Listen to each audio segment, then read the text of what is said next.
एक वचन निकालेंगे और आज के मनन के लिए हम उसे पढ़ेंगे, और वो होगा प्रेरितों के काम उसका 2 अध्याय और उसका 40वां वचन में ये चीज मिल जाएगा आपको। प्रेरितों के काम उसका 2 अध्याय और उसका 40 वचन, the book of Acts chapter 2 verse 40। देखिए क्या लिखा है, ध्यान से सुने। उसने बहुत और बातों से भी गवाही दे देकर समझाया कि अपने आप को इस टेढ़ी जाति से बचाओ। ये जो घटना है जो हम पढ़े हैं प्रेरितों के काम उसका 2 अध्याय उसके 40वें वचन को, लेकिन इस घटना में इसके पहले जो बातें होता है मैं थोड़ा सा बताकर फिर यहाँ पे आऊं तो फिर आपको ये बातें बहुत अच्छी तरह से समझ में आएगी। यहाँ पर एक घटना है जो पूरे विश्व के मसीही लोग भली भांति जानते हैं, और मुझे आशा है, विश्वास है आपको भी पता होगा कि परमेश्वर के जन अर्थात 120 लोग एक जगह बैठकर दुआ और प्रार्थना कर रहे थे, और लगभग लगातार 10 दिन तक जब वो प्रार्थना आराधना कर रहे थे एक ऊपरी कोठरी में, और ऊपरी कोठरी जिसका था वो यूहन्ना मरकुस उसका नाम था, और उस ऊपरी कोठरी में जब मिलके वे लोग आराधना कर रहे थे, और ठीक 10वां दिन में जो हमारे क्रिश्चियंस कैलेंडर के अनुसार द डे ऑफ पेंटिकॉस्ट बोला जाता है, उसी दिन आसमान से पवित्र आत्मा उनके ऊपर उतरा, और जब पवित्र आत्मा उतरा हर एक के ऊपर फटी हुई जीभ आग से भरा हुआ एक एक पर उतरा, और वे सब अन्य अन्य भाषा से बातें करने लगे और वे प्रभु की स्तुति करने लगे, महिमा करने लगे। और उस दौरान पेंटिकॉस्ट का एक पर्व होता था, इस कारण से विश्व के कोने कोने से यहूदी लोग यरूशलेम में आकर एकत्रित थे, अलग अलग जगह से, लेकिन सब यहूदी लोग थे। इसका अर्थ यह है कि उन दिनों में यरूशलेम बहुत भीड़ से भरा हुआ था, क्योंकि पर्व मनाने के लिए सब अलग अलग जगह से यहां पर लौटे थे। और ठीक इसी दौरान इस भीड़ के बीच में प्रभु का आत्मा उतरता है, और 120 लोग अन्य अन्य भाषा में बातें बोलना आरंभ होता है। इतने में उस घर के चारों ओर भीड़ जमा हो जाता है, और भीड़ जमा होने के बाद कुछ लोग ऐसा बोलना स्टार्ट करता है, मुझे लगता है कि जो आवाज़ जो गूंज घर के अंदर से आ रही है, हो सकता है कि वे लोग शराब पिए हैं, वे लोग दाखरस पिए हुए हैं, इसलिए मतवालेपन में वे क्या कर रहे हैं, चिल्ला रहे हैं। जब ये बातें बाहर हो रही थी, अंदर प्रभु का दास पतरस इस बात को समझा, और पतरस उस भीड़ में खड़ा होकर उनको बोलना स्टार्ट किया कि मेरे प्रिय भाइयों, अब तो सुबह ही हुआ है और सुबह सुबह कोई शराब नहीं पीता है। आप बोलोगे नहीं, हमारे गलियों में, हमारे बस्तियों में तो पीता है। यहाँ के पेक्कड़ और वहाँ के पेक्कड़ में बहुत फर्क है। यहाँ लोग सुबह ब्रश करते हैं, और ब्रश के बाद जो कुल्ला करते हैं, उस कुल्ला के जगह में भी उन्हें बोतल मिले तो क्या कर ले। लेकिन यहूदी कल्चर में ऐसा नहीं होता था, इसलिए वे उनको समझा रहा था कि इतना सुबह सुबह कोई भी शराब का सेवन नहीं करता। वो लोग सोचा हाँ बात तो सही है। तब यहाँ जो पतरस था सबके बीच खड़ा होकर उनको यीशु मसीह का संदेश देने लगा कि मालूम है कि आज जो घटना यहाँ पे हुआ, ये घटना परमेश्वर ने वायदा किया था कि उसका आत्मा को सारे लोगों पर, उनके बच्चों पर, उनके पीढ़ियों पर उतारा जाएगा। ये उसी का प्रगटीकरण है। और एक लंबा प्रचार प्रभु का दास यूहन्ना ने किया उन लोगों के बीच में, उन यहूदियों के बीच में जो अलग अलग जगह से यरूशलेम में ये पेंटिकॉस्ट का पर्व मनाने के लिए आया था। जब प्रचार पूरा खत्म हो गया, पूरा संदेश पतरस ने बोलकर समाप्त किया। एक लंबा संदेश है, आप जाकर पढ़ सकते हैं 2 अध्याय के 1 वचन से। अगर आप पढ़ेंगे पूरा 40वां वचन तक आपको समझ में आएगा पतरस ने क्या प्रचार किया। तो उस प्रचार में मैं नहीं जाना चाहता। जब प्रचार हो गया और उन भीड़ में से बहुतों के जीवन में परमेश्वर ने पतरस के प्रचार से काम किया। जब काम हुआ, कुछ लोग पतरस के पास आए और आकर बोलने लगे, फिर हम क्या करें, हमारे जीवन को बचाने के लिए क्या करें, हम कैसे अपने जीवन को बदले। तब पतरस वहां कहने लगा, तुम में से हर एक कोई अपने अपने पापों से मन फिराने के लिए मन फिराओ, और पिता पुत्र पवित्र आत्मा के नाम से बपतिस्मा लो, तो तुम्हारा पाप क्षमा किया जाएगा और पवित्र आत्मा का दान तुम्हें मिलेगा। ऐसे वहां पे पतरस प्रचार करने लगा और सबों ने तैयार हुआ। ध्यान से सुनिएगा, सब लोग क्या हुए, तैयार हुए। और मालूम है ये न्यू टेस्टमेंट चर्च का सबसे पहला बीच था, जो पहली बार एक नया कलीसिया में 3000 लोग जुड़ने जा रहा है, और ये प्रचार किया था पतरस ने। लेकिन जो लोग पतरस के पास आए थे उससे पूछने लगे हम क्या करें। पतरस ने समझा दिया था, मन फिराओ और अपने अपने पापों के लिए प्रभु यीशु मसीह के नाम से क्या ले लो, बपतिस्मा ले लो। और जब ऐसा उसने कहा उस जगह पर, या थोड़ा सा एक बात बता दे, इसी वचन को लेकर कुछ लोग, पीड़ितों के काम में बहुत जगह में ऐसा एक शब्द आया है, क्या तुमने यीशु मसीह का बपतिस्मा लिया है।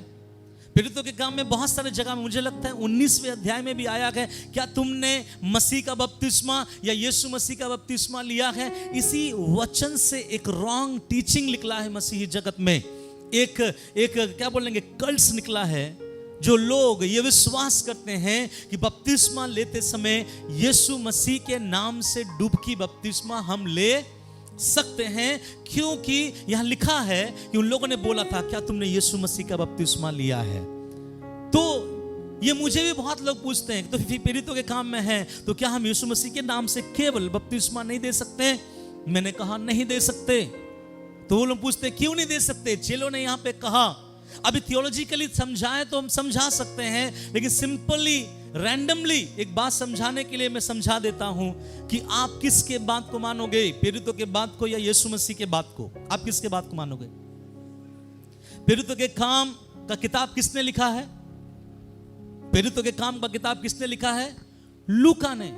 और लूका कौन था, 12 चेलों में से भी एक नहीं था, लेकिन हाँ वो एक अच्छा व्यक्ति था, वो एक वैद्य था, डॉक्टर था, समाज में एक सुनाम था, एक बुद्धिमान व्यक्ति था। उसने लिखा, लेकिन उसने कहा कि यीशु मसीह के नाम से बपतिस्मा। लेकिन खुद यीशु मसीह ने मत्ती 28वें अध्याय में कहा कि जाओ और जगत के छोर तक प्रचार करो, और जिसका मन बदले उसे पिता पुत्र पवित्र आत्मा के नाम से बपतिस्मा दो। तो मैं हर किसी को ये बोलता हूं, मत्ती 28 विश्वास करोगे या पीड़ितों के काम विश्वास करोगे। आप कौन सा विश्वास करोगे, यीशु के बात को या इसके चेलों की बात को। यीशु के बात को अगर थियोलॉजिकली हम समझाएं तो समझाना यह है कि उन दिनों में कई बपतिस्मा थे, कई तरह के बपतिस्मा थे। यूहन्ना का बपतिस्मा कैसे दिया जाता था, पिता पुत्र पवित्र आत्मा के नाम से ना, वो अलग था। वहां पे बहुत सारे लोग, यहूदियों का अपना बपतिस्मा था। जब कई सारे बपतिस्मा होते हैं तो वहां पर अब जो स्टार्ट होने वाला नया बपतिस्मा जो यीशु ने सिखाया था, उसको रिकॉग्नाइजली एक शब्द के साथ अलग कर दिया गया था इस बात को लोगों को समझने के लिए, क्योंकि उन दिनों में लोग समझ जाते थे कि यीशु का बपतिस्मा दैट मीन्स पिता पुत्र पवित्र आत्मा का बपतिस्मा। लेकिन आजकल के लोग इसको लेकर गलत शिक्षाओं को क्या कर रहे हैं, कलीसिया में फैला रहे हैं। हम में से जो बपतिस्मा लिए हैं, आपको पता है, आप पिता पुत्र पवित्र आत्मा के नाम से बपतिस्मा लिए हैं। अगर कोई नया लेंगे उद्धार पाकर, तो आप भी जब बपतिस्मा लेंगे तो कैसा होना चाहिए, पिता पुत्र पवित्र आत्मा के नाम से। अगर कोई पूछे कि यहाँ पे तो यीशु का नाम है, तब उनको ये बात जो मैंने कहा समझा दीजिएगा। सब बोलेंगे हालेलुया। तो पतरस ने समझाया उनको, ध्यान से सुनिए, पतरस ने समझाया, और पतरस समझाकर पतरस ने देखा कि ये लोग अभी प्रभु में आने के लिए क्या हो रहे हैं, तैयार हो रहे हैं। और ऐसा बताते ठीक बपतिस्मा देने से पहले पतरस ने एक और मुद्दा उठाया, और जो मुद्दा मैंने आपसे पढ़वाया, और वो मुद्दा है 2 अध्याय उसका 40वां वचन। और वहां ऐसा लिखा गया, इसको मन में रखिएगा कि ये बातें पतरस ने क्यों उठाया। क्या लिखा है, उसने बहुत और बातों से भी, उन बहुत बातों से भी गवाही दे देकर समझाया। सुनिए, ये जो मुद्दा यहां पतरस बोलने जा रहा है, ये जो मुद्दा जिससे मैं आज प्रभु के वचन से आपके सामने प्रचार करना जा रहा हूं, समझिएगा, ये मुद्दा एक गंभीर विषय था, क्योंकि प्रचार पतरस ने अलग किया। इस मुद्दे पर पतरस ने बहुत बातें बोल कर, बहुत उदाहरण दिखा कर, बहुतों की जिंदगी को समझा कर, वहां जो लोग प्रभु में बढ़ने के लिए तैयार हो रहे थे उनको समझाया, बहुत बातों से उनको समझाया। क्या समझाया, वो चीजें क्या है, अपने आप को इस टेढ़ी जाति, क्या लिखा है, अपने आप को। पतरस ने उनसे कहा, मेरे भाइयों, आपने मैं जो यीशु का प्रचार किया, आपने विश्वास किया, प्रभु का धन्यवाद, आपका भी धन्यवाद। आप जो अपना जीवन प्रभु के लिए देने जा रहे हैं, मैं प्रभु का धन्यवाद करता हूं। आप जो निर्णय लिए कि मैं बपतिस्मा लूंगा, मैं प्रभु का धन्यवाद करता हूं, परंतु आपके निर्णय और पानी में पिता पुत्र पवित्र आत्मा के नाम से डुबकी बपतिस्मा लेने के बीच में एक और बात है जो मैं आपके मन में ढाल देना चाहता हूं, क्योंकि ये चीज मसीहों को बिगाड़ कर रख देती है। और वो क्या है मालूम है? अपने आप को उन आगे अपने आप को इस टेढ़ी जाति से बचाओ। ये बचाओ शब्द कब इस्तेमाल होता है? जब कोई व्यक्ति खतरे में है। इसको जब मैं ग्रीक भाषा के बाइबल में देख रहा था, इस बचाओ शब्द को रेस्क्यू शब्द भी आया है।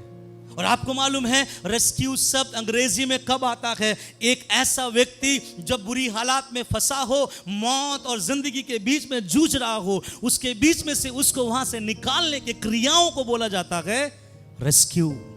और ये शब्द यहां पे आया है। ठीक वैसा ही मेरे भाइयों, जो लोग प्रभु में बढ़ने के लिए आज मेरे प्रचार को सुनकर अपने जीवन को यीशु के हाथों में दे रहे हो, मैं तुमको एक बात बताना चाहता हूं, और ये है कि तुम अपने आप को, कौन?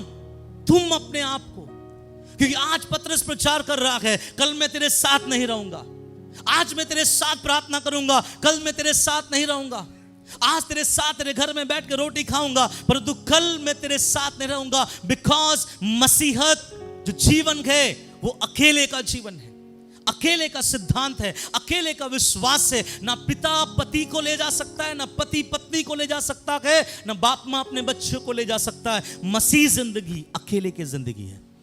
हमारा विश्वास मुझे ले जाएगा, हाँ, हमारा विश्वास का प्रतिफल दुनिया में हमारे बच्चों को मिलेगा, लेकिन अनंत जीवन में जाने के लिए हर किसी को खुद के लिए ही काम करना पड़ेगा। तो यहां पे पतरस ने कहा कि कुछ ऐसी बातें हैं जो मैं तुम्हारे जहन के अंदर डाल देना चाहता हूं। सबों ने बोला होगा, क्या बात है पास्टर जी, बताइए। और बात यह है कि अपने आप को उन टेढ़ी जातियों से बचाए रखना। कौन बचाएगा? तुम बचाना। क्या आप बचाओगे? मैं नहीं बचाऊंगा। इसलिए मैं तुमसे कहता हूं, तुम्हें अपने आप को उन टेढ़ी जातियों से क्या करना है? बचाना है। क्यों बचाना है? क्योंकि तुम्हारा निर्णय बेकार हो जाएगा अगर निर्णय के बाद तुम बचने के हालात में अपने जीवन को बचाने के लिए ना दो। हमारे हेम्ब्रोम अंकल जब इस कलीसिया में नया आए, तब मैंने उनको देखा और कुछ दिनों के बाद मैंने बोला, अंकल आप बपतिस्मा ले लीजिए, क्योंकि आंटी तैयार थी बपतिस्मा लेने के लिए, अंकल तैयार नहीं थे। तो मैंने बोला एक साथ आप पति पत्नी को बपतिस्मा देंगे, जब अंकल भी तैयार हो जाएगा तब आपको भी एक साथ मिलाकर देंगे। तो मैं अंकल को हर बार बोलता था, क्या अंकल आप बपतिस्मा कब लेंगे? कुछ विश्वासी भी अंकल को बोलते थे, बपतिस्मा कब लेंगे? तो अंकल एक ही बात कहता था, जब तैयार हो जाएंगे तब लेंगे। मुझे सुन के बड़ा खराब लगता था, क्योंकि बपतिस्मा लेना एक अलग बात है, मैं समझाऊंगा। अगर आप मत्ती का किताब 28वें अध्याय पढ़ेंगे, वहां पे ऐसा लिखा गया है, जाओ और जाकर सबको क्या करो? सुसमाचार प्रचार करो। और क्या लिखा गया है? और उन्हें पिता पुत्र और पवित्र आत्मा के नाम से क्या दो? बपतिस्मा दो। और उसके बाद क्या लिखा गया है? और उन्हें, किन्हें? जिन्हें तुम लोगों ने मेरे नाम से बपतिस्मा दिया है, और उन्हें जो बातें मैंने तुझसे कही है उस बातें उसको मानना सिखाओ। इसका मतलब उनको बिना सिखाकर वे क्या कर दिए? डुबा दिए ना, यही ना है वचन का मतलब। देखिए, बपतिस्मा के लिए पूरा थियोलॉजिकल पढ़ना जरूरी नहीं है।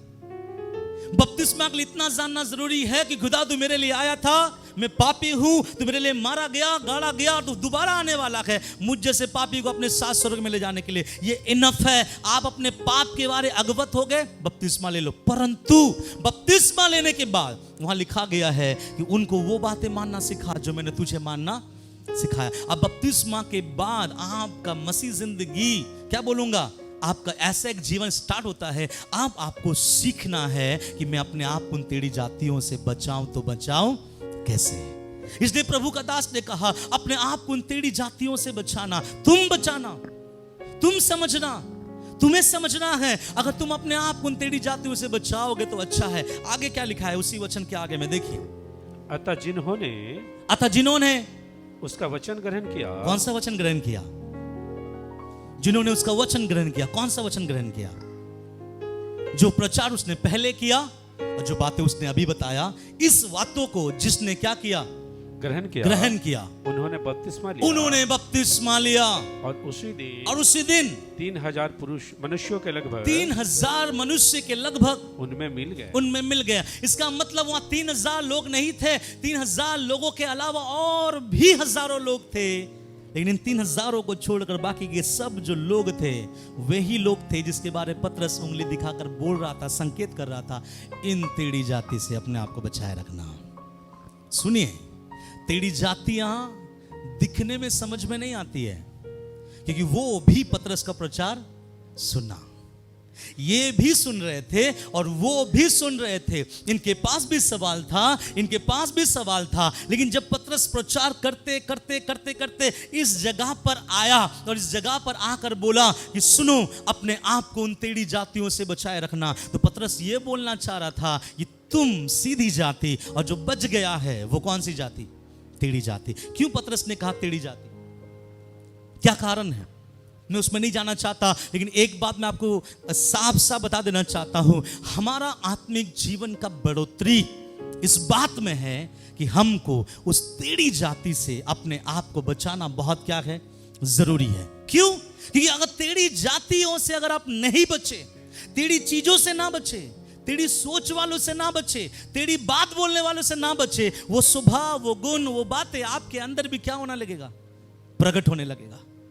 आप अगर यकीन नहीं करते हैं किसी ऐसे दुष्ट व्यक्ति के साथ आप 3 दिन समय गुजारे और 3 दिन पूरा समय गुजारे और 3 दिन के बाद चौथा दिन देखिएगा उनके गुणों में से कुछ गुण आपके अंदर आ जाएगा। आपको मालूम है, जब नया विवाह होता है, पति पत्नी अलग रहते हैं, एक उत्तर तो दूसरा दक्षिण।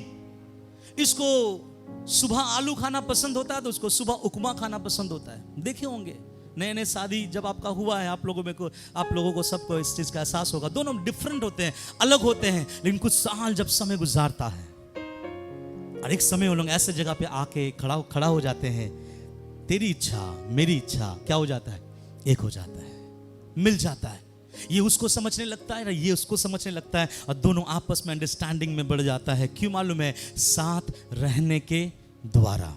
इसके अनुसार मैं बोलना चाहूंगा, इसलिए पतरस ने कहा, मेरे प्रियो, बपतिस्मा का निर्णय बहुत अच्छी बात है, प्रभु पे चलने का निर्णय बहुत अच्छी बात है, तुम लोगों ने मेरा प्रचार सुना, बहुत अच्छी बात है, लेकिन ये प्रचार नष्ट हो जाएगा, तेरा बपतिस्मा लेना भी बिगड़ जाएगा, प्रभु पे आगे बढ़ने का स्वभाव भी नष्ट हो जाएगा, अगर मन में तुम इस बात को हल्के से ले लो कि अपने आप को उन टेढ़ी जातियों से क्या करो?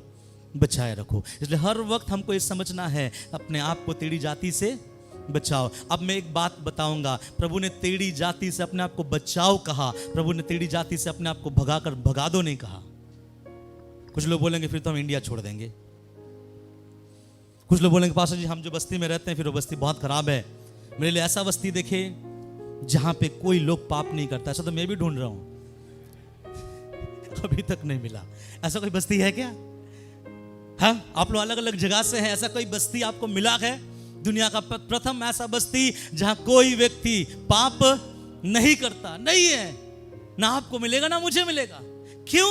तो बाइबल में परमेश्वर ये नहीं कहता कि उससे भागो, बाइबल में परमेश्वर ये नहीं कहता उसको छोड़ दो, प्रभु ये नहीं कहता उसका तिरस्कार करो, प्रभु ये नहीं कहता कि उसको अलग नजर से देखो, प्रभु कहता है उसका स्वभाव से बचे रहो।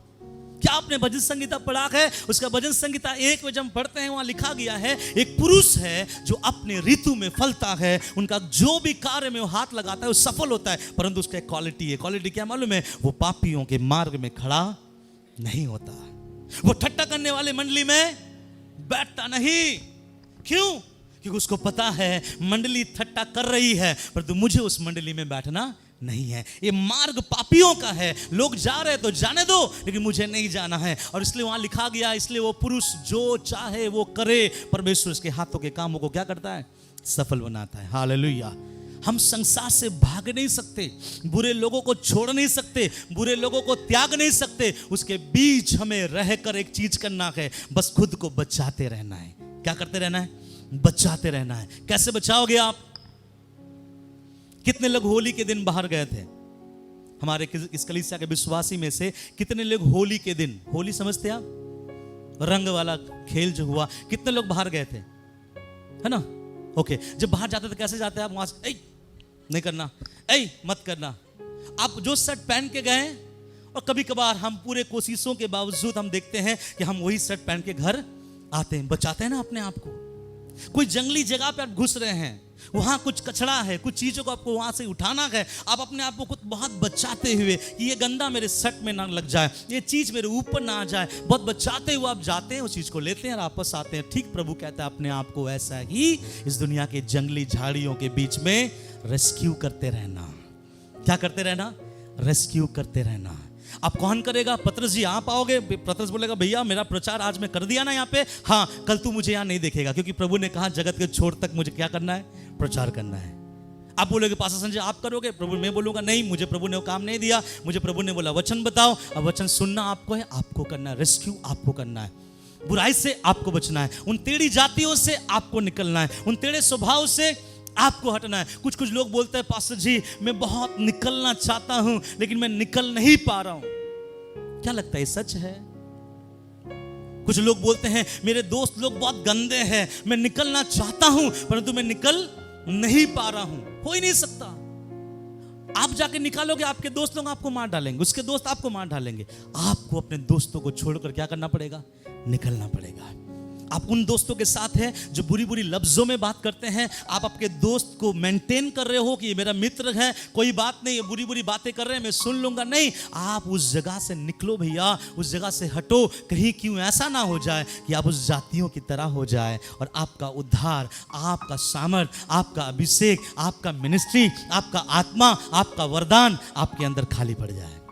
इसलिए कई बार ऐसा होता है कल तक सामर्थ के साथ सेवा करने वाला आज तक नहीं कर पाता है। क्यों? क्योंकि वो अपने आप को उन टेढ़ी जातियों से बचा नहीं पाते। इसलिए याद रखिएगा, अगर हम अपने आप को नहीं बचा रहे हैं, सब कोई बोलिए अपने आप को, हमें टेढ़ी जातियों से बचाना है। अब मैं आपसे पूछता हूं, अगर टेढ़ी जातियों से अपने आप को नहीं बचाओगे तो होगा क्या? यहां नहीं लिखा गया क्या होगा, लेकिन मैं बाइबल के एक भाग में ले जाऊंगा, वहां पे एक व्यक्ति से आपका मुलाकात करवाऊंगा जिसको आप बाखूबी जानते हैं, पर्सनली आप नहीं मिले लेकिन आप उसके बारे में जानते हैं। और उसके बारे में आपको मैं बताऊंगा कि जब कभी कोई इंसान खुद को नहीं बचाता है तो वो ऐसे एक मुकाम पे आ जाता है कि आसमान का खुदा उसके साथ बर्ताव नहीं करता। एक अलग चीज है, मैं आपको दिखाऊंगा। आप जानना चाहेंगे अगर हम नहीं बचाएं अपने आप को तो हम क्या कहां पे पाएंगे? जानेंगे? चलिए एक वचन निकालेंगे जिसको आप सब भली बात जानते हैं। यशायाह का किताब उसका 6वां अध्याय और उसका 1 वचन से लेकर 9 वचन पढ़ेंगे, लेकिन तोड़ के पढ़ेंगे। The book of Isaiah chapter 6 verse 1 to 9। और सुनिए ध्यान से पढ़िए, पहले 1 से लेके 4 वचन हम पढ़ेंगे। क्या लिखा है सुनिए। जिस वर्ष उजिया राजा मरा, हाँ, मैंने प्रभु को बहुत ही ऊंचे सिंहासन पर विराजमान देखा और उसके वस्त्र के घेर से मंदिर भर गया। हाँ, उससे ऊंचे पर साराप दिखाई दिए। हाँ, उनके 6 पंख थे। हाँ, 2 पंखों से वे अपने मुंह को ढांपे थे। हाँ, और 2 से अपने पाँव को और 2 से उड़ रहे थे। वे एक दूसरे से पुकार पुकार कर कह रहे थे, सेनाओं का यहोवा पवित्र पवित्र पवित्र है, सारी पृथ्वी उसके तेज से भरपूर है। हाँ, और पुकारने वाले के शब्द से, पुकारने वालों के शब्द से देवड़ियों की नींव डोल उठी, देवड़ियों की नींव डोल उठी और भवन धुएं से भर गया। भवन धुएं से भर गया। सब यहां देखिए, ये वचन यशायाह उसका 6वां अध्याय उसका 1 से लेकर 9 वचन तोड़ के पढ़ेंगे तो कुछ बातें आपको समझाने के लिए। यहां यशायाह एक दर्शन देखता है। आप लोग भी दर्शन देखते होंगे। दर्शन एक ऐसा चीज है जो आप आंख बंद करके भी देख सकते हो, आप खुला भी खुदा आपको क्या करता है? दिखाता है आपके फ्यूचर के बारे, आपकी जिंदगी के बारे, मिनिस्ट्री के बारे में। यहाँ एक व्यक्ति है यशायाह, एक भविष्यवक्ता है, वो एक दर्शन देख रहा है और उसने डेट मेंशन किया है। डेट क्या है? उसने कहा, मुझे दिन और तारीख तो याद नहीं, लेकिन जिस साल उजिया राजा मरा, क्योंकि राजा जब मरते हैं उसका डेट लिखा जाता है, इसलिए उसने उस पर्टिकुलरली पैसिफिक, उसका डेट याद नहीं था। उसने कहा कि जिस साल राजा मरा था ना, उसी साल परमेश्वर ने मुझे क्या दिया, एक दर्शन दिया। सुनिए, उसने दर्शन में क्या देखा, मैं पूरे विश्लेषण में नहीं जाऊंगा, मैं आपसे पूछूंगा इस वचन में उसने दर्शन में किस किस को देखा? परमेश्वर को देखा, स्वर्गदूत को देखा, स्वर्गदूत की आराधना को देखा, परमेश्वर के महिमा को देखा। उसने देखा कि स्वर्गदूत कह रहा है एक दूसरे से मिलकर, हे सेनाओं का यहोवा तू पवित्र और पवित्र और पवित्र है। उसने देखा कि इसलिए देवड़िया जो है वहां लिखा गया कि नेव डोल उठी और भवन धुएं से भर गया। मैं एक बात बताऊं, यहां पे प्रभु का दास ऐसे या परमेश्वर का दर्शन देख रहा है। प्रभु उनको कुछ दिखा रहा है और वो परमेश्वर के दर्शनों को देख रहा है। लेकिन मैं आपको पूछना चाहूंगा कि आप कभी जानते हो कि क्यों परमेश्वर हमें स्वप्न देता है, क्यों परमेश्वर हमें दर्शन देता है? कभी कभी लोग बोलते हैं मजा आ गया यार, कल रात को क्या स्वप्न था। क्यों? लंदन गया था यार मैं। हम सोचेंगे क्या प्रभु मजा आने के लिए आपको स्वप्न देता है? क्या लगता है, क्या प्रभु आपको मजा आने के लिए स्वप्न देता है? कई बार मैंने अपने जीवन में महसूस किया कि हम लोग बैठे हुए हैं और हम लोग खाना खा रहे हैं किसी होटल या रेस्टोरेंट में, और उस रेस्टोरेंट में खाते समय मुझे तुरंत याद आता है, अरे कई साल पहले यही नजारा मैंने स्वप्न में देखा था, और कई साल के बाद यही नजारा मैं अपने जीवन में हकीकत क्या कर रहा हूं, फील कर रहा हूं। मैंने किसी को मैं बताया नहीं, लेकिन मैं बोला खुदा तेरा लाख लाख धन्यवाद है कि जो कई साल होने वाली बात, जो कई सालों के बाद होगी, तूने कई साल पहले मुझे क्या कर दिया, दिखाया। और हम लोग उस देख के बोलते बड़ा मजा आया यार, कल रात को तो दाल चावल खाए थे, लेकिन स्वप्न में तो मटन और चिकन हम चबाए थे। प्रभु कभी भी स्वप्न देता है मजे के लिए नहीं देता, याद रखिएगा।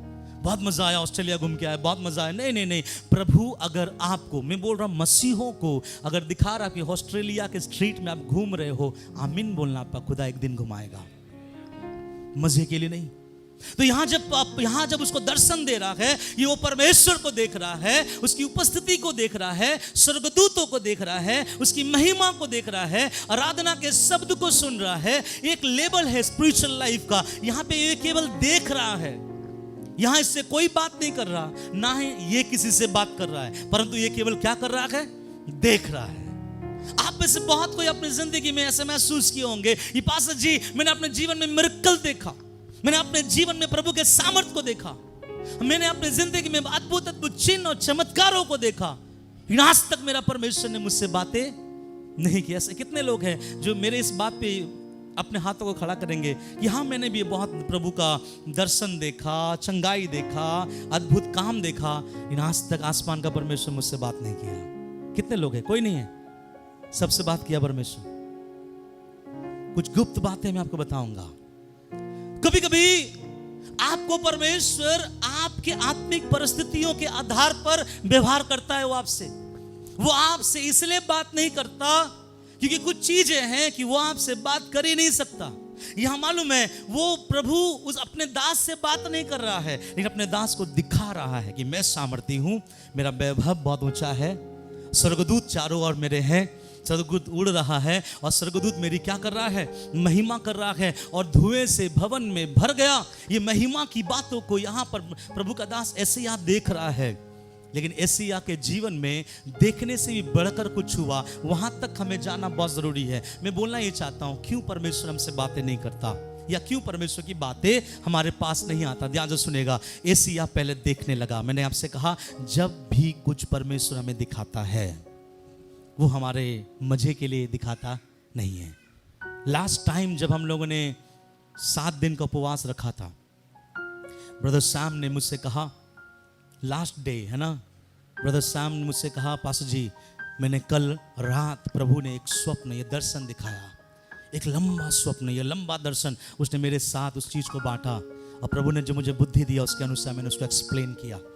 कि मैंने बोला ये चीज आपके जीवन में, उससे पूछ लेना जो दर्शन उसने देखा एग्जैक्टली परमेश्वर ने वैसा उनके साथ काम किया।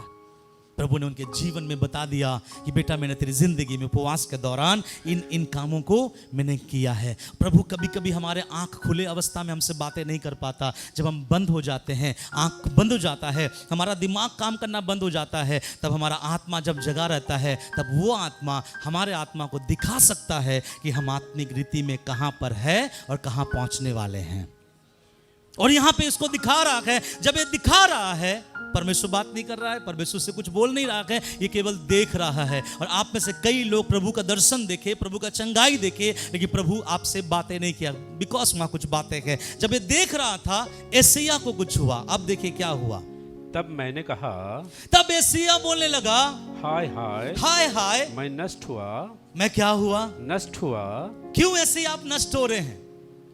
एशिया ने परमेश्वर को देख लिया, एशिया ने स्वर्गदूत को देख लिया। उसको पता नहीं एक अजीब सा अनुभूति हुई अपनी जिंदगी में कि इस उपस्थिति में, इस परमेश्वर के सामने, पता नहीं क्यों, लेकिन मैं नष्ट हो जाऊंगा, मैं मर जाऊंगा, मैं बर्बाद हो जाऊंगा। ये एशिया को महसूस होने लगा क्योंकि परमेश्वर की उपस्थिति बात करती है। परमेश्वर अगर बात ना भी करे, परमेश्वर की उपस्थिति बात करती है। और ये बात एशिया को पता चला और एशिया उस अनुभूति में उसने कहा, हाय मैं तो नष्ट हो जाऊंगा। अब एशिया जो बोलने जा रहा है, ध्यान से सुनिएगा, इस शब्द को याद रखिएगा। उसने क्या कहा? क्योंकि मैं अशुद्ध हो नहीं, मैं नष्ट हुआ। हाँ, एशिया क्यों बोल रहा मैं नष्ट हुआ, मैं खत्म हो जाऊंगा, बर्बाद हो जाऊंगा। अब एशिया उसका कारण बता रहा है नीचे, क्योंकि मैं अशुद्ध होठ वाला मनुष्य हूँ। अशुद्ध होठ वाला मनुष्य हूँ, पहला। दूसरा, और अशुद्ध होठ वाले मनुष्यों के अशुद्ध होठ वाले मनुष्य के बीच में रहता हूँ। इसी वचन को अपने मन के कोने में रखकर आप सोचना कि पतरस ने उस भीड़ से क्या कहा था कि तेरा निर्णय अच्छा है कि तू उद्धार में आएगा, तू बपतिस्मा लेगा, बहुत अच्छी बात है, यीशु के लिए चलेगा, बहुत अच्छी बात है, लेकिन मेरे भाइयों कान खोल कर सुन लो, तुम अपने आप को उन टेढ़ी जातियों से क्या करना? बचाए रहना। और यही टेढ़ी जाति को यहाँ दूसरा नाम दिया गया है। नाम क्या है? अशुद्ध होठ वाला। और इस अशुद्ध होठ वाले के साथ रहते रहते पतरस, यहाँ पे प्रभु का दास एशिया इस चीज को महसूस कर रहा है कि खुदा तेरी सामर्थ के सामने ये अशुद्धता में अगर मैं रहूं तो मेरा जीवन क्या हो जाएगा? खत्म हो जाएगा। मैं कभी आपका सेवा नहीं कर पाऊंगा, कभी आपके लिए दौड़ नहीं पाऊंगा, कभी आपके लिए कुछ कर नहीं पाऊंगा, क्योंकि अशुद्धता वाले लोगों के बीच में मैं क्या करता हूं। मुझे बहुत अच्छा लगा यहाँ पर, कोई अगर और होता, ये प्रार्थना थोड़ा सा अलग होता है ना। वचन को नहीं बदलना है, बाइबल में लिखा गया, लेकिन मैं थोड़ा बदल रहा हूं आप लोगों के सामने। अगर यहाँ कोई और इंसान होता तो ऐसा लिखता, हाय हाय मैं नष्ट हुआ जाता, क्योंकि मैं अशुद्ध होठ वाले लोगों के बीच में रहता हूं। और मैं अशुद्ध होठ वाले लोगों के बीच में रहते रहते मैं क्या हो गया? मैं भी अशुद्ध होठ वाला हो गया। यहाँ पे एशिया ने ऐसा नहीं बोला। इसके पीछे का रीजन क्या है? कोई बता पाएगा? इस प्रार्थना का मतलब क्या है? उसने बोला पहले, हाय मैं नष्ट हुआ क्योंकि मैं अशुद्ध होठ वाला हूं। फिर उसने कहा कि अशुद्ध होठ वाला मैं इसलिए हूं क्योंकि मैं अशुद्ध होठ वाले लोगों के बीच में रहता हूं। लेकिन उसने ये नहीं कहा प्रभु से, प्रभु इस अशुद्ध होठ वालों के लिए मैं अशुद्ध हुआ। वो कहा कि मैं खुद अशुद्ध हुआ, मुझे भागना चाहिए था, लेकिन मैं उसके बीच में रहकर मैं भी सीख गया उसके समान। मालूम है, कभी कभी ऐसे ही प्रभु के दास के सामने यीशु परमेश्वर आया था और परमेश्वर ने आकर बोला, हे आदम तू कहां है? एक दो बार आवाज देने के बाद आदम पेड़ के बीच में से बोलता, हाँ प्रभु मैं यहां हूं। आदम बोलता, प्रभु बोलता, क्यों आज छुपा हुआ क्यों है? तो आदम कहता, प्रभु आपका शब्द में झाड़ी में से सुनकर क्या हो गया? डर गया। प्रभु बोलता, डर क्यों आया? डर इसलिए आया कि पिता मुझे पता चला कि मैं नंगा हूं। प्रभु ने कहा, क्या वो फल जो मैंने तुझे बोला था नहीं खा, तूने खाया है? काश आदम एशिया जैसे बोलता कि हाँ प्रभु मैंने फल खाया। लेकिन आदम ने क्या जवाब दिया? ओ जो आपने मेरे लिए बनाए थे ना प्रभु, उसने खिलाया। तो प्रभु ने हवा से पूछा, क्या तूने ये फल अपने पति को दिया है? काश हवा एशिया जैसे बोलता, हाय वो लोग बाद में मैं अशुद्ध होठ वाला हूं। लेकिन हवा भी वहां पे बोली, प्रभु वो जो तूने बनाया ना, तेरी सृष्टि जो बहुत चालाक है, सांप, उसने मुझे खिलाया। मैं आपको बताना चाहता हूं, कई बार हमारे जिंदगी की कमी और घटियों को हम दूसरे पे मर देते हैं। कई बार हम पूछते हैं ना, बेटा प्रार्थना तू करता है? नहीं, प्रार्थना नहीं कर पाता हूँ पास्टर जी, मेरे मम्मी पापा ना अच्छे नहीं है। तो क्या मम्मी पापा बदलोगे? ब्रदर आप प्रार्थना कर पाते? नहीं पास्टर जी, मेरी पत्नी ना बहुत चिड़चिड़ाती है। तो क्या पत्नी बदलोगे? पत्नियों से पूछे, क्या आप प्रार्थना कर पाते हो? नहीं, मेरा पति ठीक नहीं। तो क्या आप पति बदलोगे? जी नहीं। प्रभु ये नहीं कहता है अशुद्ध होठ। सुने, यहां पर मैं बोलना ये चाहता हूं, आपको ये समझना होगा, जरूर मैं अशुद्ध लोगों के बीच में हूं, जरूर मैं टेढ़े लोगों के बीच में हूं, जरूर मैं अधर्मी लोगों के बीच में हूं, लेकिन मेरे अंदर अधर्मीपन आने का कारण वो नहीं है, मैं खुद था, क्योंकि मैंने मेरे अंदर आने के लिए अलाउ किया। क्या किया? अलाउ किया। अगर आप गलत लोगों के साथ रहोगे, गलत लोगों के साथ रहकर गलत लोगों को सुधारा जा सकता है, ऐसा भी प्रभु का अभिषेक है। लेकिन गलत लोगों के साथ रहते रहते कहीं उसको दारू छुड़ाते छुड़ाते आप भी 1-2 घुट पीना ना सीख जाए। एक भाई था जो हर दिन सीधा चलता था, ऐसे चलता था। पूछा, hello brother, praise the Lord, कहां जा रहे हैं? पास्टर जी हम जा रहे हैं उस गली में। हम लोग बोलते, भैया वो गली में मत जाना, वो गली के अंदर एक ऐसा सांप है जो तेरा जिंदगी को बिगाड़ देगा। नहीं, उसी को तो सुधारने जा रहे हैं। चला गया। दूसरा दिन देखा, फिर से वो आराम से गया। Brother praise the lord pastor ji कहां जा रहे हैं? वही वो गली में जा रहे हैं, मत जाना, वहां के लोग ठीक नहीं है, बिगाड़ डालेगा, वही तो सुधारने जा रहे हैं। एक दिन देखा उसी गली में से भाई थोड़ा हिलते हुए आ रहा है ऐसे। मैंने बोला हेलो प्रेज द लॉर्ड, वो सुना भी नहीं। मैंने बोला कहां गया था? सुधारने गए थे, बिगड़ कर आ गए। मेरे बातों को समझिएगा। कुछ लोग बोलता है पास्टर जी मेरे लिए प्रार्थना करें, मैं उस एरिया में घुसकर वहां के लोगों के लिए क्या करूंगा? प्रार्थना करूंगा। तो मेरा पहला सवाल, क्या प्रभु ने आपको बताया कि उस एरिया के लोगों को आप बदलो? कुछ लोग बोलते हैं ना ऐसा, नहीं समझे आप लोग? कुछ लोग कूद जाते हैं बिना किसी समझे बूझे आग के खाई में, और जब हाथ पांव जल जाता है पास्टरों के पास आके बोलते प्रार्थना कर दीजिए, मेरा हाथ पांव जल गया है। मैं बोलना चाहता हूं, बाइबल में लिखा गया है बुराई अगर देखो तो भागो, बुराई देखो तो भागो। आपको मालूम है एक लड़का था जवान, जिसका नाम है, दिखने में बहुत खूबसूरत, उसका नाम यूसुफ था। किसी ने उसको बोला तू देखने में बहुत सुंदर है, मेरा पति चला गया, चल हम दोनों आपस में एंजॉय करें। तो वहां पर सुंदर सा हैंडसम सा लड़का, उसने कहा मैं अपने जीवित परमेश्वर के सामने ये गलत काम नहीं कर सकता। एक दिन कोशिश किया, 2 दिन कोशिश किया, लगातार उसने कोशिश करता रहा कि ये जवान मसीह भक्ति में रहने वाले जवान लड़के के जीवन को भ्रष्ट करे। लेकिन एक दिन थोड़ा ज्यादा हो गया, उसने उसका कपड़ा पकड़ लिया। लड़के ने अपना कपड़ा छोड़कर वहां से भागा। भागने के कारण से जेल जरूर हुआ, लेकिन उस पाप में वो अपने आप को गिराया नहीं, कॉम्प्रोमाइज नहीं किया, भागा वहां से। मैं बोलना चाहता हूं आपको मालूम होना चाहिए कहां खड़े रहना है और कहां से भागना है ना? इतना तो पता है ना कि हवा चल रहा है तो आपको वहां से घर आ जाना चाहिए। हम बोलते अपने बच्चों को बेटा बिजली कड़क रहा है बाहर मत जाना, कहीं लग उग ना जाए। लेकिन आजकल के मसीह लोग बिजली कड़क रहा है सीना फुलाकर चल रहा है, अरे बिजली तो मारेगा, है ना? बारिश हो रहा है बाहर मत जाओ ठंड लगेगी, वो बोलेगा कुछ नहीं होगा परमेश्वर मुझे संभालेगा। मैं बोलना ये चाहता हूं कुछ भी करे परमेश्वर की अगुवाई में करे, कि परमेश्वर ने सबको नहीं चुना कि बुरे लोगों को सुधारे। प्रभु ने ऐसे लोगों को स्ट्रांग किया है कि वो जब जाए बुरे लोगों को बदल कर रख देता है। हालेलुया। लेकिन क्या आप उसमें से है? अगर है तो वो काम करे, अगर नहीं है तो वो काम ना करे। मेरे बातों को समझिएगा। यहां पर यशायाह ने बहुत अच्छा कहा, प्रभु मैं अशुद्ध होने वाला हूं। उसने ये नहीं कहा उन भीड़ की वजह से, प्रभु उसने बाद में कहा हाँ उस भीड़ की वजह से तो है, परंतु मैं अशुद्ध होने वाला हूं। मतलब वो प्रभु के हाथ में सरेंडर हो रहा है, अपने आप को दे रहा है, प्रभु मैं अशुद्ध होने वाला हूं। आपको मालूम है जब कभी आप परमेश्वर के दर्शनों को देखकर उस दर्शनों के अनुरूप अपने आप को जब समर्पण करते हैं ना, आपका खुदा आपकी बातों को सुनता है।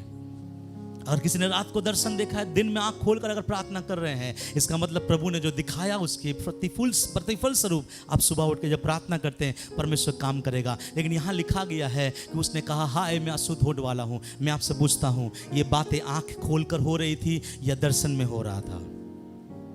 किस में हो रहा था? वाह, आप थोड़ा सोच के देखो, पापी व्यक्ति सोया था, धर्मी व्यक्ति जाग कर उठा। हालेलुया।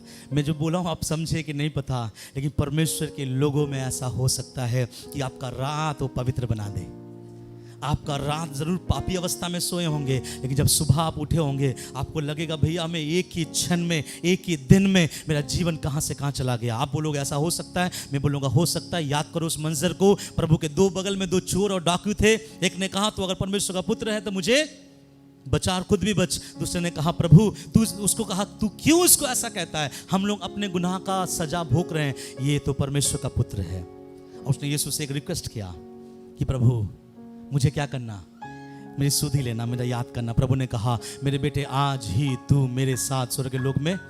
वाह, जीवन का ऐसा व्यक्ति, बहुत दिन बहुत कुछ चुराया, आज आनंद जीवन भी चुरा लिया प्रभु से। हालेलुया। इसको कहता है दुनिया का सबसे बड़ा चोर, जो सूली में से अपने लिए खुदा का अनुग्रह चुरा लिया, है ना।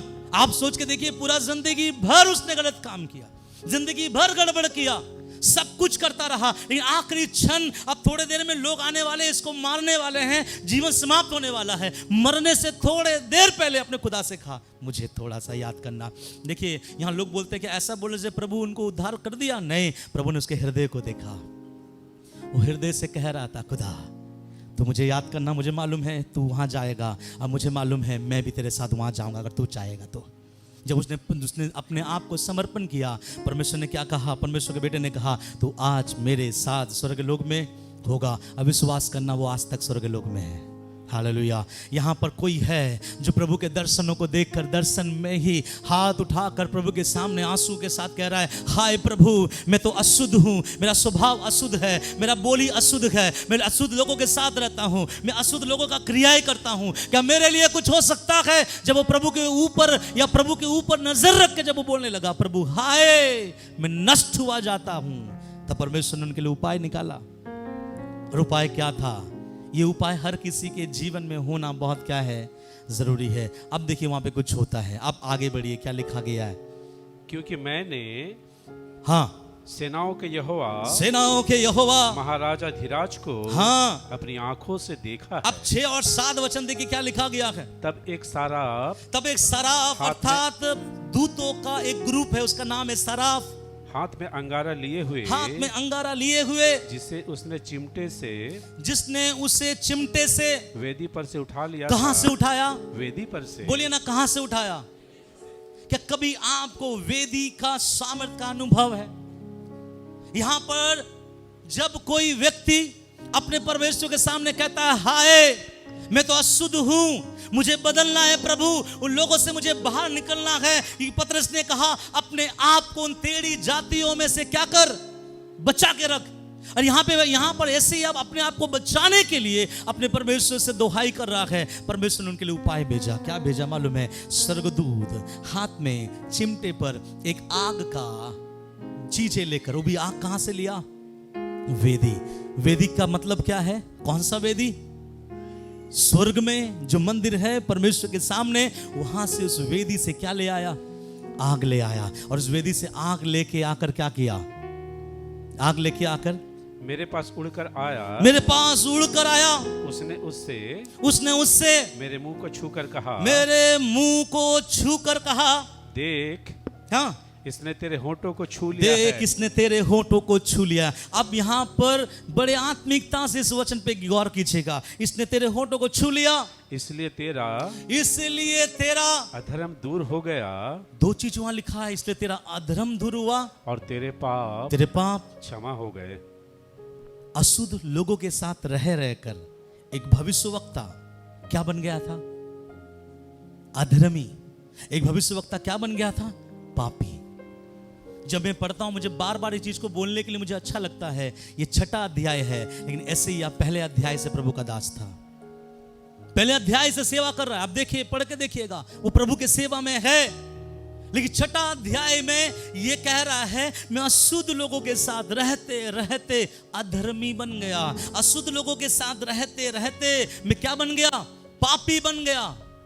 एक भविष्यवक्ता अशुद्ध लोगों के साथ रहते रहते अधर्मी बना, पापी बना, फिर भी वो परमेश्वर का दर्शन देख रहा है। धन्यवाद देना है इसको, अरे दे भी रहा है कि मैं आज तेरा दर्शन देख रहा हूं, इसलिए मैं आज बदल रहा हूं। आपको मालूम है कई लोग कलीसिया आते हैं, प्रभु में भी है, आराधना जीवन भी है, प्रार्थना जीवन भी है, लेकिन वो केवल क्या करते हैं मालूम है, परमेश्वर को देख पाते हैं, अद्भुत चिन्ह और चमत्कार देख पाते हैं। कभी कभार परमेश्वर उसको दर्शनों के द्वारा बात भी करता है, लेकिन वो सोचता है प्रभु मुझे दर्शन दे रहा है, इसका मतलब परमेश्वर मेरे साथ जुड़ा हुआ है। नहीं, प्रभु दर्शन इसलिए दे रहा है कि आप अपने जीवन को सुधारो। आप बोलो यशायाह की तरह, हाय प्रभु मैं अशुद्ध बन गया हूं, ये अशुद्धता मेरे अंदर अधर्म ले आया है, ये अशुद्धता मेरे अंदर पाप ले आया है। लेकिन यहाँ स्वर्गदूत ने कहा, अब ये चिमटे का आग जब तुझे छुआया गया है, अब तेरा अधर्म दूर किया गया है, तेरा पाप क्षमा किया गया है। हालेलुया। मैं बताऊं, आज भी जब आप में से कोई भी पश्चाताप करता है, तब आप पश्चाताप करते हो, यकीन मानना आज भी ऐसा सराफ आपके लिए आकर उस वेदी का आग आपके ऊपर ले आता है। आप बोलोगे हमें दिखाई नहीं देता है, मैं बोलूँगा स्वर्गदूत दिखाई नहीं देता है, लेकिन इसने कैसा देखा, मैं बोलूँगा दर्शन में देख रहा है। अगर आप अपने जीवन के माहौलों को समझना चाहते हो ना, कभी प्रभु से प्रार्थना करना, प्रभु आप हमको कैसे प्रोटेक्ट करते हो मुझे बताना। कभी कभी हम लोग देखते हैं कि हम स्वप्न में देखते हैं, कई बार मैंने देखा कि मैं स्वप्न में हूँ, बड़ा बड़ा जानवर, बड़े बड़े हाथियों को देखता हूँ, नॉर्मल हाथियों को नहीं, बड़े बड़े 3-4 गुना बड़े बड़े हाथियों को देख रहा हूँ, जो मेरे और क्या कर रहा है, दौड़ा चला आ रहा है। एक बार मैंने ऐसा देखा, दौड़ा चला आ रहा है, और जैसे सामने दौड़ा चला आया, मैंने बोला रुक यीशु मसीह के नाम से, वो रुक गया वहां पे। तो मैंने महसूस किया कि स्वप्न में भी खुदा के नाम में सामर्थ्य है।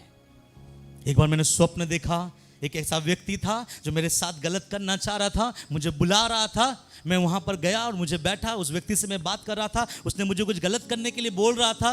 मैंने सामने उस व्यक्ति को देखा, हंसा, और मैंने स्वप्न में उसे हंसते हुए कहा, तुझे क्या लगा कि मैं ऐसा कर लूँगा?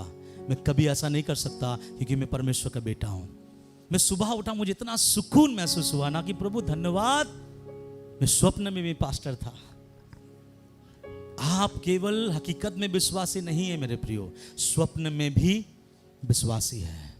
कुछ लोग बोलते हैं पास्टर जी स्वप्न में मैं गंदा गंदा स्वप्न देखता हूं, बिकॉज ऑफ आपके चरित्र के चलते।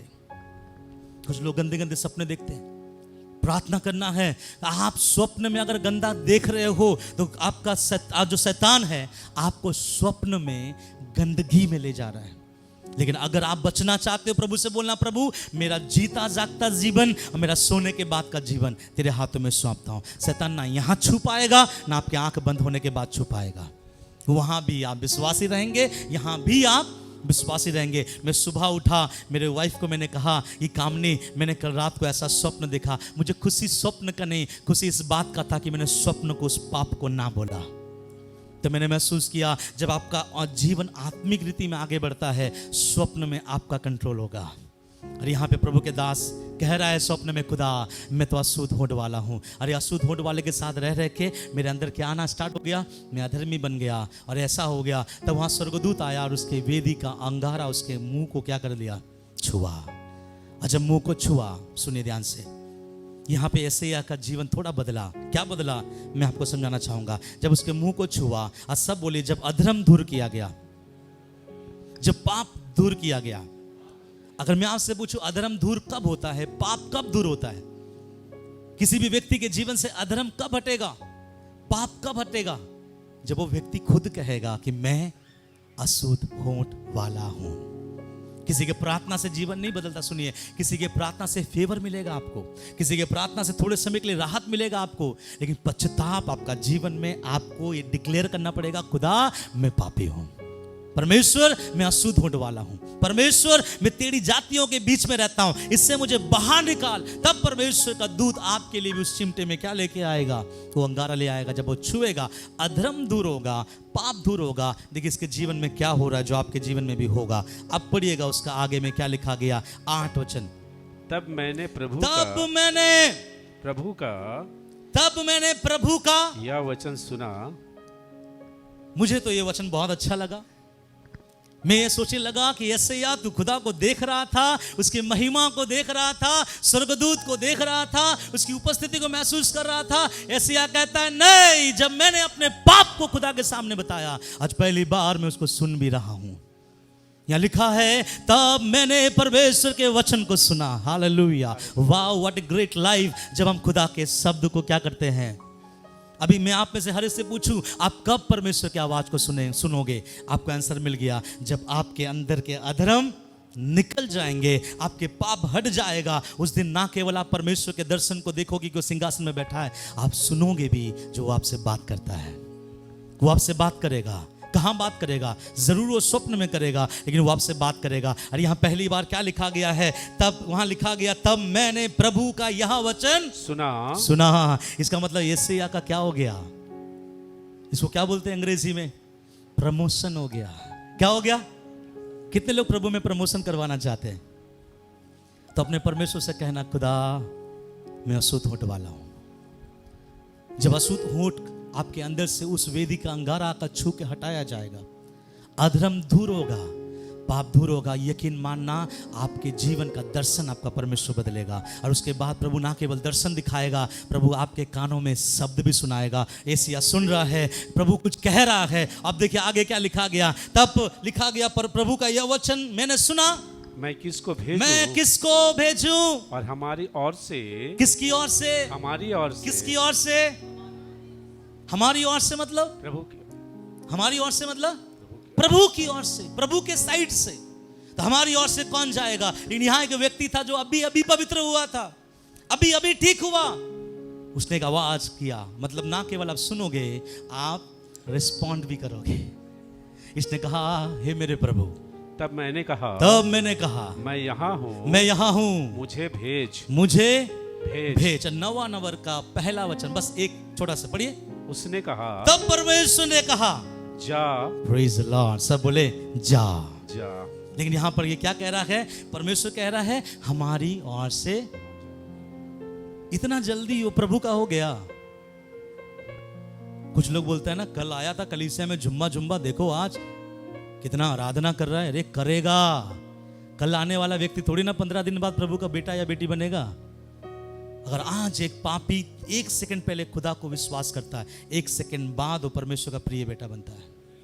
ये हम भूल जाते हैं। कुछ लोग बोलते हैं जुम्मा आया, बड़ा सेवा कर रहा है, जुम्मा आया हमको सिखा रहा है, जुम्मा आया हमको बता रहा है। भैया जुम्मा कुछ नहीं होता मसीह में।